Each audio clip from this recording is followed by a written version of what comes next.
Hi everybody, Dan Illman, Matt Bernier. The feature race at the Great Race Place on Saturday, race number 9. It's the Grade 1 Santa Margarita Stakes. No Unique Bella. Better betting race without Unique Bella. And if you want to bet the race, please sign up to DRF Bets because a $150 sign-up bonus is yours when you sign up at drf.com/join by using the promo code TV150. Let's take a look at this field of fillies and mares getting set to travel a mile and an eighth, race number 9 for $400,000. Matt, no Unique Bella. It's more of a wide open race to be sure. Let's begin with the morning line favorite, one of your all-time faves, the number 9, Mopetism.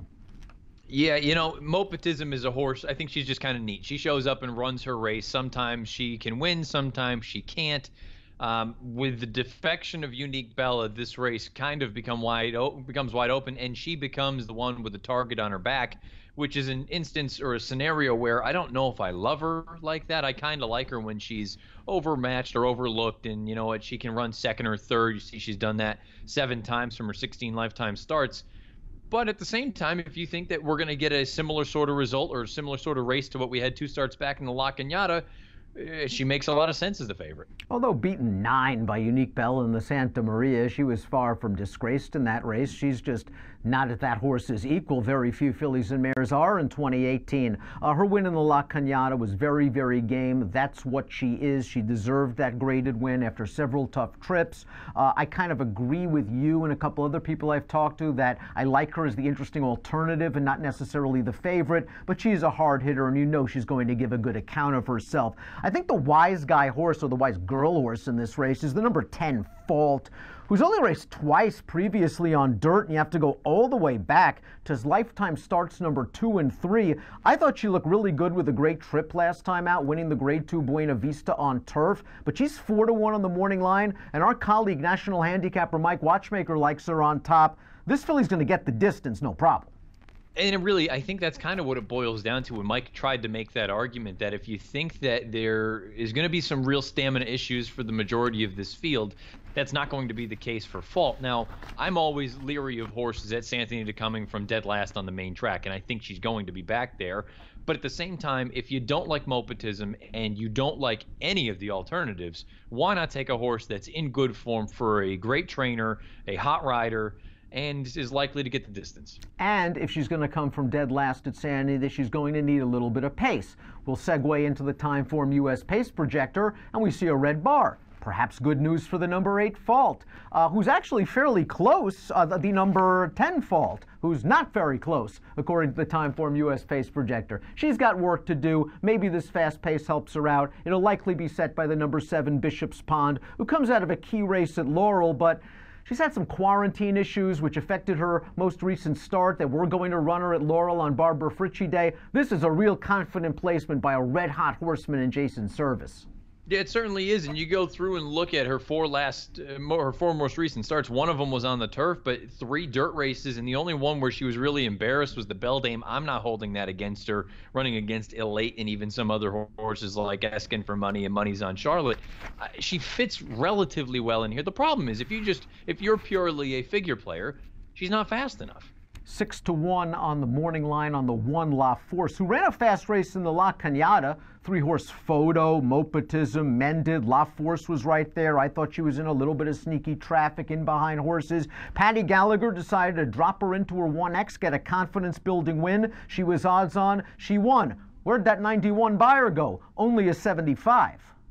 You know, I think it's a combination of things. We talked about it, and not to get into the weeds entirely, but I think a lot of these numbers that come from who you're running with, you know, even though we know how they're actually figured, because you see that 91 in the La Cañada and you go 4 and 5 starts back, she earned 90s against the likes of Sandy's Surprise and Pacific Wind, and then you have 2 races in there against lesser company, and that's where the buyers drop down. I think she's closer to the high 80, low 90 than she is the mid 70s. And I love the fact that they gave her a little bit of confidence. They dropped her in. Look, she's 2 for 17. She was 1 for 16 going into that last race. She needed a victory desperately. I wonder if that was sort of the aha moment, and now she's going to put it all together. Mike Smith gets them out. Jerry Hollendorfer takes 2 shots with horses that have been competing up in Northern California. Here's a formulator fact for the Deuce, Turkish Tabby. Over the past 2 years, older horses moving from synthetic to dirt, second off the layoff. King Jerry's whacking out 36% and a $7 plus return on investment. Here was my issue last time out, going a mile and a 16th. She had a clear, easy lead, and she got caught. She's going to be facing better horses, a stronger pace, and a longer distance. Is it simply a situation in Jerry I trust? If you like the horse, I think that's all it is, because if you also look at the Timeform US color codings about how the racetrack was playing, they had Golden Gate as intensely speed-friendly that day, which makes that loss even worse. The fact that she was out there on a pretty clear lead and got run down late, to me, at best, you're using her underneath, if at all. Fellow Keeneland grad, fellow Hollendorfer trainee, the 8 eccentric spinster, just missed by a head in that race. Again, a 3-horse blanket finish on the wire. She couldn't get to Turkish Tabby. Maybe you could say she was compromised by the lack of pace, but it's not like she was 100 out of it. She was right up there on the lead. The Buyers are slowly going the right way, but they still pale in comparison with those of the top contenders. Yeah, you know what? I'll echo the same about this Hollendorfer as the other. I just don't think she's good enough. Let's talk about a filly that I know you've always liked, and that's the number 5, Mistress of the Night. And I got to give you credit because you were kind of on her earlier in her career, and it looks like that finally she's starting to figure it out. Last time out, beating Del Saros, who we'll get to in a little bit. It was her second start of a long layoff. Maybe Baltus has finally gotten this one sound and right. You know, I think that I still think there's ability in here, and clearly she's going the right direction. She won that last race by over 2 lengths. I still maintain I think she's better going shorter. I think she's a one-turn kind of closing sprinter as opposed to these 2-turn routes. Then again, boy, if you're going to find a grade 1 spot to run in, this is the one. I can't fault any of the connections for showing up here and taking a shot, considering there's no Unique Bella and Mopatism. As much as I love her, it's not like she's a killer out there. I like Mistress of the Night. I would love them to turn her back at some point, but I don't think she's without a chance in here either. The mare she beat last time out, Del Saros, was adding blinkers. She was a little bit more keyed up on the early portion of the lead, but they weren't going fast. Mistress of the Night just had too much for her in the stretch. I think she's got to improve. Yeah, plain and simple, she's going to have to jump up in a big way. I think she needs to be forwardly placed. Maybe she's one that pushes the pace early. Let's talk about 2 horses now that I think have got big chances. We'll begin with the 6 Majestic Heat. And you and I kind of got into it a little bit before we came on the air. Majestic Heat's a graded stakes winner. She's got fast races on her page.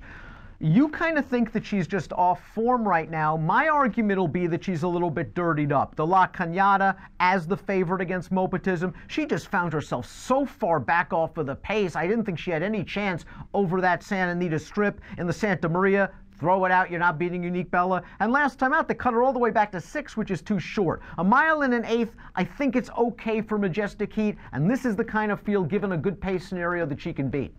Yeah, absolutely. I think the thing about her is you look at her overall body of work, and she has a number of races that win this race, no question about it. The Santa Maria wasn't a bad race, but at the same time, I liked her that day. I took a shot against Unique Bella with her. I thought she just got beat on the square by Mopatism. Now, if you believe that, then maybe she's not as good as Mopatism. The Spring Fever, I understand 3/4 of a mile, probably too short for her. You got to do a little bit better than that, Fair to me point. anyway. And I kind of feel like the La Cañada, I agree with you. She was too far back, and she was very wide on a day. I thought you needed to be inside. I'm not saying she can't win this race. I just think she's going off form. I think she needs a breather, and if you gave her a month off or gave her a month and a half and brought her back, I don't know, whether it's at the end of the Santa Anita meeting or getting ready to go to Del Mar, I just think her best race, certainly she can win this race, but I don't want to find out at what might be a middling number that she is going off for. Let's take a look at our top selections for this race. I'm going to go with the 3 Mended. Get her out of the barn. She blew it last time out. After being claimed for 12-5, all she did for this barn was win 10 in a row. And then she lost by a dirty head to Mopatism in the La Cañada. I thought she ran well that day. Yes, she got a nice easy pace scenario up front. And that situation may not replicate itself with the likes of Bishop's Pond in here and a mile and an 1/8. Might be pushing it a bit as well. If I'm this jock, I just want to go because this mare, especially since the claim, has been all heart. And you know what? The good thing about her is you're going to get a big number. I mean, I don't think anyone's going to look at her. She was 7-1 last time. I think she's going to be higher than that this time around, even though she was only beaten by a head. The question becomes, like you made mention, the distance, the other pace in this race. Can she get through it? But at what should be 10, 12, 15 to 1, That's a perfectly reasonable number to find out at. I'm going to go 3, 9, 2, and 6. You're going to take a shot with Mopatism, 7-2. I don't know if you're excited about 7-2, although, again, considering her accomplishments, that's not a bad price. You wouldn't take 5-2.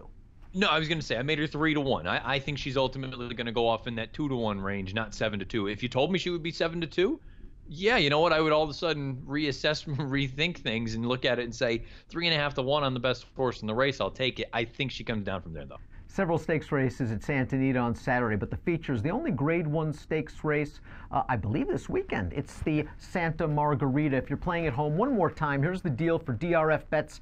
New subscribers, $150 bonus, drf.com/join. Please type in the promo code TV150. An approximate post time for a good betting race, the Santa Margarita, 4 o'clock Pacific. Best of luck.